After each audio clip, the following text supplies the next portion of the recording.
All right, let's just get right into it. We're going to try and break down that feeling, that little buzz of digital dread you get from your phone. And our guide through this whole mess is this brilliantly chaotic text called the Principia Dum Scrollica. Think of it as a meditation on why we just can't seem to look away from the beautiful, horrifying train wreck on our screens. I mean, you know the drill, right? You wake up, your thumb does its little dance, the screen lights up, and bam. Before you've even had a sip of coffee, your brain is just getting hit with a fire hose of pure, uncut chaos. First up, the financial apocalypse is apparently colliding with an insect-based one. And then, just to keep things interesting, you get this lovely layer of meta-anxiety. The very act of staying informed is now a certified source of worry, and it's being confirmed by the same sources that are trying to inform you. It's this perfect self-eating snake of information. And finally, we hit peak absurdity. The warnings now have their own warnings, and we're all stuck in this infinite loop of concern. I mean, at this point, it's not even news anymore, is it? It's a whole state of being. The Church of Perpetual Crisis is officially in session. So what does this actually look like day to day? Well, according to the source, a recent study, and I love this, they define that as 3 tweets I saw between 2 a.m. and 2:03 a.m., says our feeds are basically structured like this. You've got an overwhelming 84% that's dedicated to convincing you the world is ending, and the other 16%? Cat videos. You gotta have the cat videos. Although, let's be honest, even those cats are starting to look a little worried about geopolitical instability. So, here's the thing. This isn't random. It's a ritual. As the source so perfectly puts it, every morning we all faithfully assemble before the sacred rectangle of infinite concern to get our daily revelation. So let's actually break down what that ritual involves. And this just nails the core of it, doesn't it? You're constantly toggling between these two states, absolute, abject terror about the fate of all humanity, and the brief, fleeting comfort you get from watching a cat fall off a chair. This constant whiplash is actually designed to keep you engaged, keep you scrolling, and keep you marinating in a nice little bath of cortisol. This whole experience actually builds into a very recognizable psychological process. The source humorously suggests that, like any other profound life experience, doom scrolling has its own distinct stages that we all pass through. And oh man, does this feel familiar. First up, stage 1, denial. That's that little voice in your head saying, I'll just check for 5 minutes. We've all told ourselves that lie. Then comes stage 2, anger. This is the why is everyone on the internet wrong about everything phase. That leads to bargaining. Okay, maybe if I read just one more thread, I'll finally get it, which of course sends you straight into depression, just staring into the void as it scrolls past an ad for meal kits. And finally, you land on acceptance, a kind of calm resignation where you think, well, at least I'll be really well informed when society collapses. So the big question is, why does this happen? What's the actual mechanism behind all this madness? Well, we're going to shift from the what to the why. And to do that, we have to look at this concept called the reality tunnel. So the source brings in the writer William S. Burroughs, who had this wild idea that language itself acts like a virus. Think about it. A phrase like, we are all doomed, isn't just a piece of information. It's more like a spore. It infects your mind, uses your own anxiety to replicate, and then spreads itself through your clicks and shares. The algorithm isn't evil. It's just a really great host for the virus.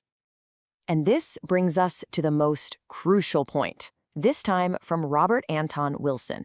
You are not living in the reality. You are living in a reality tunnel, just one of billions.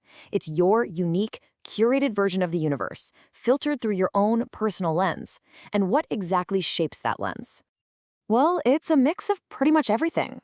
It's your genetics, your personal history, that one college professor you had who was definitely high all the time, and crucially, it's thousands upon thousands of little algorithmic micro-decisions being made for you by a server farm somewhere in Virginia. All of that stuff comes together to build the very walls of your own personal universe. So what we call social media is really just billions of these reality tunnels colliding with each other at the speed of light. The person over in tunnel A is completely convinced the end is nigh.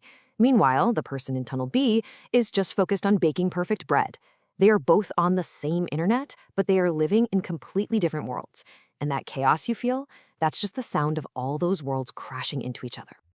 Okay, this is where it gets really, really interesting.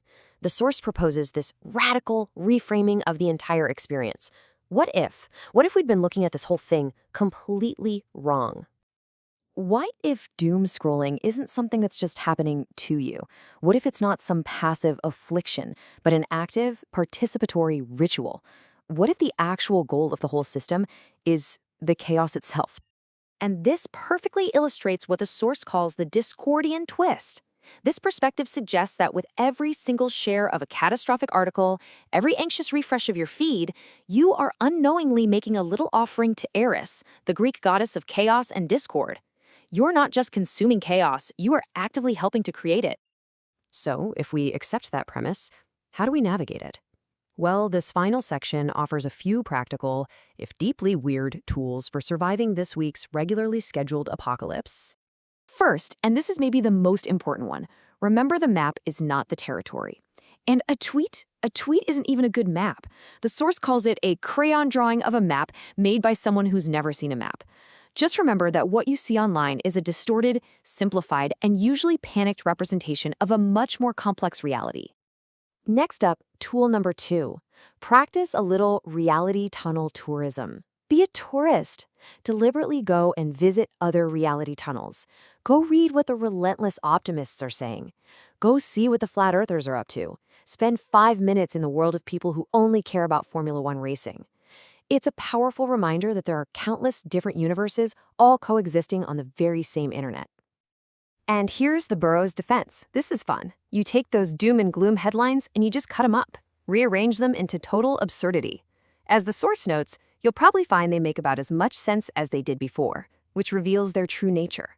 They're just linguistic viruses designed for emotional impact, not for clarity. And finally, apply what's called maybe logic. So instead of thinking the world is ending, you try, well, maybe the world is ending. Instead of everything is fine, try maybe everything is fine. According to the source's completely made-up statistics, this will make you 73% more insufferable at parties, but a glorious 89% more sane. It's a trade-off. And that leaves us with the final question we should probably ask ourselves every time we scroll. Are you actually consuming something useful here, or are you just consciously participating in this sacred ritual, making another offering to the goddess of discord? The source says both are valid choices, but at least now you can be conscious about which one you're making.